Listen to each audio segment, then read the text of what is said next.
అయితే అయితే నేను కథ చెప్పనా, వింటారా? వింటాను. అనగనగా ఒక రాజు.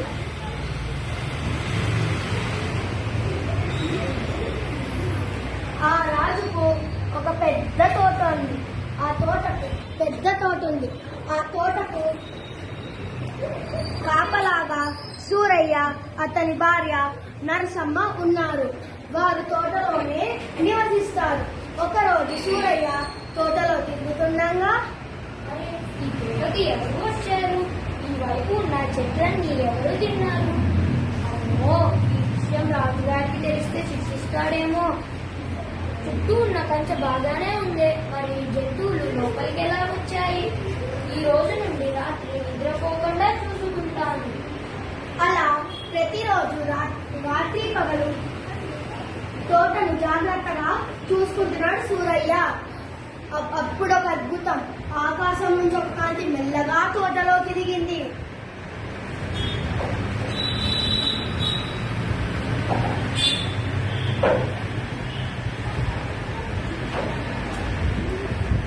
ఆ ఏనుగు తోటంతా తిరిగి దానికి ఇష్టమైన మేత వేసింది. సూరయ్య ఆ ఏనుగు వెనకాలనే తిరుగుతున్నాడు. సరే, ఇది ఎక్కడికి వెళ్తుందో చూస్తాను. అరే, ఈ ఏనుగేంటి ఆకాశంలోకి వెళ్తుంది? అమ్మో, ఇంతలో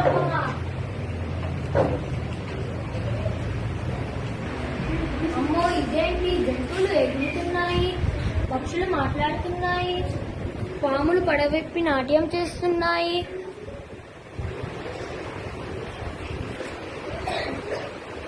పండ్లు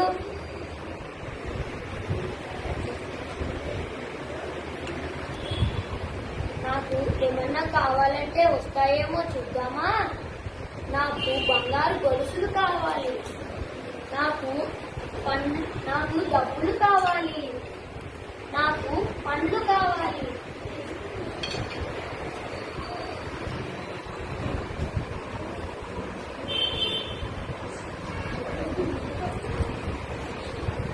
సూరయ్య తనకు కావాల్సినవన్నీ మూట కట్టుకొని పున్నమి రాత్రి రోజు ఏనుగు తోక భూలోకానికి మళ్ళీ వచ్చాడు.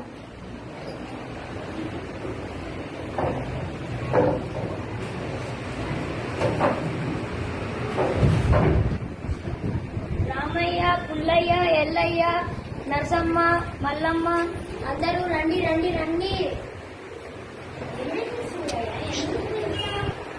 ఏమైంది సూరయ్య, ఎందుకు పిలిచావు? పైన వింత లోకం ఉంది. ఇంత లోకమా? నీకేమైనా పిచ్చి పట్టిందా? పిచ్చి కాదు, చూడండి. బంగారు గొలుసులు, డబ్బులు, పండ్లు ఇవన్నీ తెచ్చుకున్నాను. అవునా?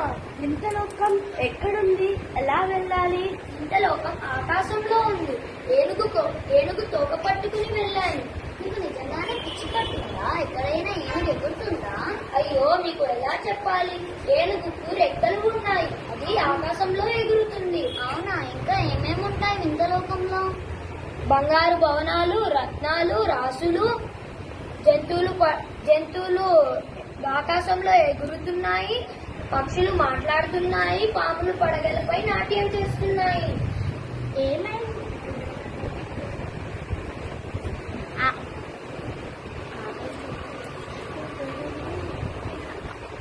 ఆగండి, అలా ఎదుటాక చేయకండి. సూర్య చెప్పేది అర్థం ఏదో నిజముంది.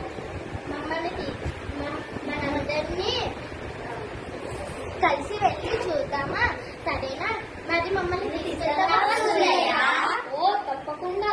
ఉన్నమి రోజు రాత్రి అందరూ తోటకు రండి. సరే.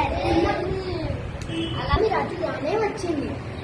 అందరూ చూస్తుండగానే ఏనుగు తోటలోకి మెల్లగా దిగింది.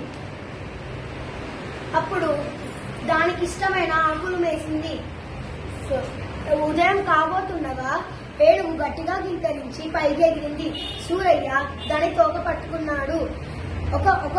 ఒకరి కాలు మరొకరు పట్టుకున్నారు.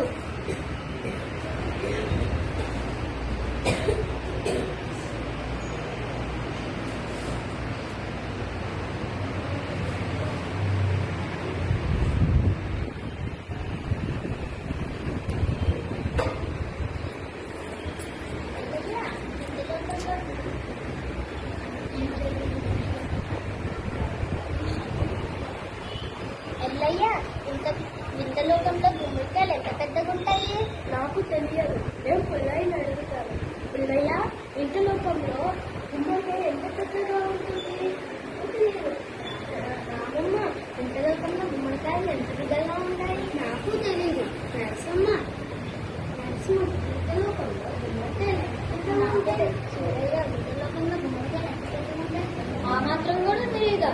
ఇంత పెద్దగా ఉంటాయి.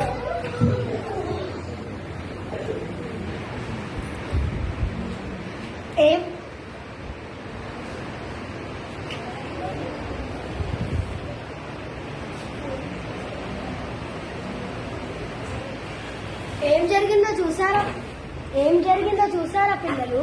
ఏ పని చేసిన ముందు బాగా ఆలోచించి వెనక ముందు ఆలోచించి బాగా చేయాలి. సరే, మళ్ళీ కలుద్దాం. బాయ్.